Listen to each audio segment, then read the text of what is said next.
Actor and comedian John Leguizamo has drawn a hard line, telling fans who support U.S. immigration and customs enforcement to stop supporting him.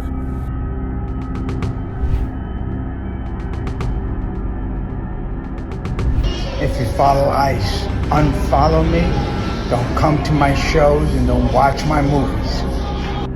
In an Instagram post on January 29, 2026, Leguizamo told ICE supporters to unfollow his social media, stop buying tickets to his shows, and stop watching his films. If you follow ICE, unfollow me, don't come to my shows, and don't watch my movies. His statement comes as anger grows over the fatal shooting of Alex Preddy, an ICU nurse killed in Minneapolis on January 25, 2026, during a confrontation with federal agents.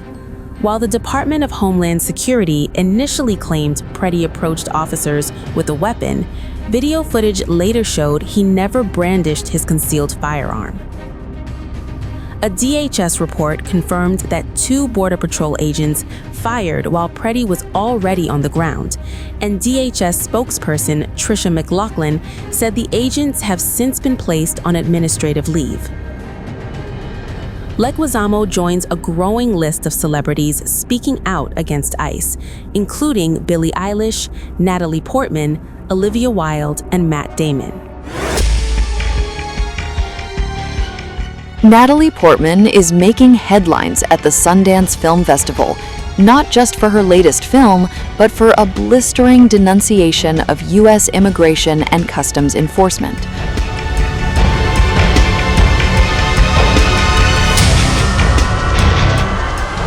What Trump and Kristi Noem and ICE are doing to our citizens is, and to undocumented people is outrageous. The Oscar-winning actress is calling recent events involving ICE the worst of humanity, as protests erupt nationwide following the reported deaths of 2 civilians in Minneapolis, Minnesota.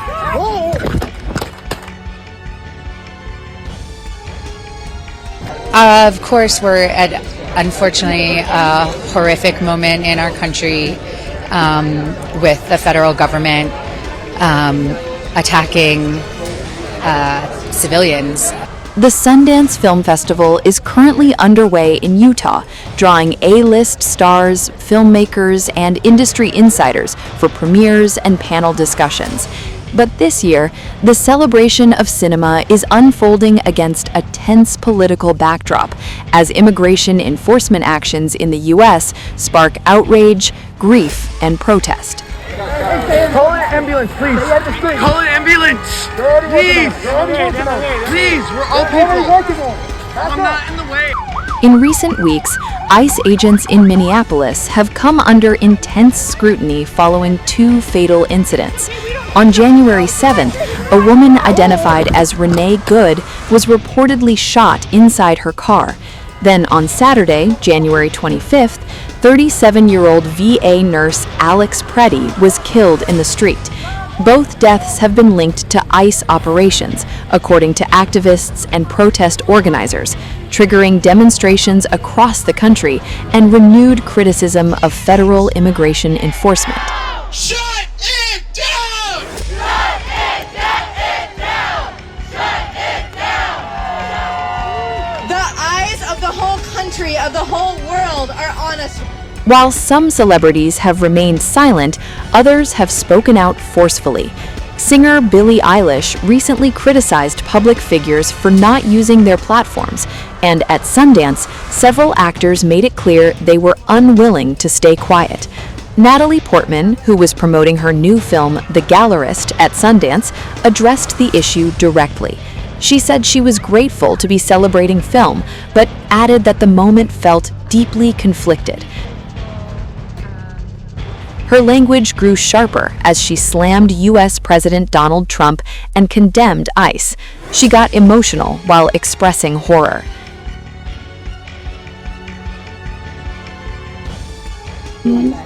Sorry, I'm getting a little emotional because it's really been It's such a horrible day. It's been a horrible week, and it's very joyful to be at a film festival and in a creative community celebrating film together. But what is happening in our country is just obscene, and what Trump and Kristi Noem and ICE are doing to our citizens is, and to undocumented people, is outrageous and needs to end. I'm very moved by all of the people coming out and supporting each other in community and showing the best of America, really being like incredible neighbors and citizens. But it's just too much. It needs to end. This isn't the first time Portman has taken a public stand. She has long blended activism with her public appearances, particularly on human rights issues. She was seen wearing pins reading "Ice Out" and "Be Good," the latter widely interpreted as a tribute to Renee Good. On Sunday, January 25th, a protest titled "Sundancers Melt Ice" took place on Main Street in Park City. Organizers described the event as a 10-minute respectful memorial for Renee Good and Alex Preddy. Footage obtained by Deadline shows participants holding up their phones and chanting, "Love melts ice." To make sure we can shut it down for real this time. Actor Elijah Wood, best known for The Lord of the Rings, was among those participating. As Sundance continues, the divide between celebration and protest remains stark. For stars like Natalie Portman, the festival is no longer just about film. It's a platform for confrontation, grief, and political reckoning. And as the debate over ICE intensifies, Hollywood's role in that conversation is becoming harder to ignore. I mean, I'm horrified by this string of murders that we are somehow legitimizing and normalizing. And I think Americans are all horrified. I think it's insane and hideous. And I think it's appalling. It's really difficult to be here and to be celebrating something so joyous and beautiful and positive when we know what's happening on the streets. Americans are out on the streets marching and demanding justice, and we're there with them. And if we can do anything with our platforms, we can speak out and demand that ICE get out. I love Minnesota. I feel very connected to it. My mother is Minnesotan. Some of the most amazing people I know are from Minnesota. I stand with them during this unimaginable time. And I've already said this today, but it's how I feel. So apologies for being repetitive. I've never been so proud to be an American. Seeing how communities and my friends and strangers are coming together during this time, and I've never been so ashamed to be an American, seeing what our government is doing. So that sums it up for me. And again, sorry for saying that again, but that I think sums it up for myself. It's insane that I mean, the military and what's being done, perpetrated on the citizens of this country. I don't know. It's a total mess. But if you think about how do you contribute? How do you contribute to the general? Your existence in the world is to somehow. Maybe in this instance, we're telling stories. We're making people laugh in one room together. We're not isolated. I don't know. I was at a film last night, John Wilson's The History of Concrete, and it made me feel less crazy that I was in this room laughing at the same jokes that all these other people who look like they're from all over the place were laughing at. And I was like, yeah, we're all still here. So I don't know. Maybe there's that. It's not an immediate solution to that situation in Minneapolis, which is a disaster, and we need to keep talking about it, and it needs to be stopped. And well, I mean, any job where, the fact that these people wear masks, this is a job where you have to wear a mask.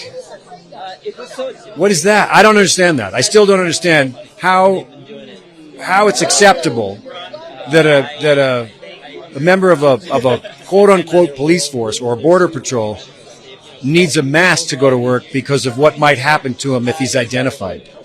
What does that say about us? What's going on in Minneapolis right now is horrific. And you can see it's the attempt of authoritarian cabal trying to take over the country. That's what it is.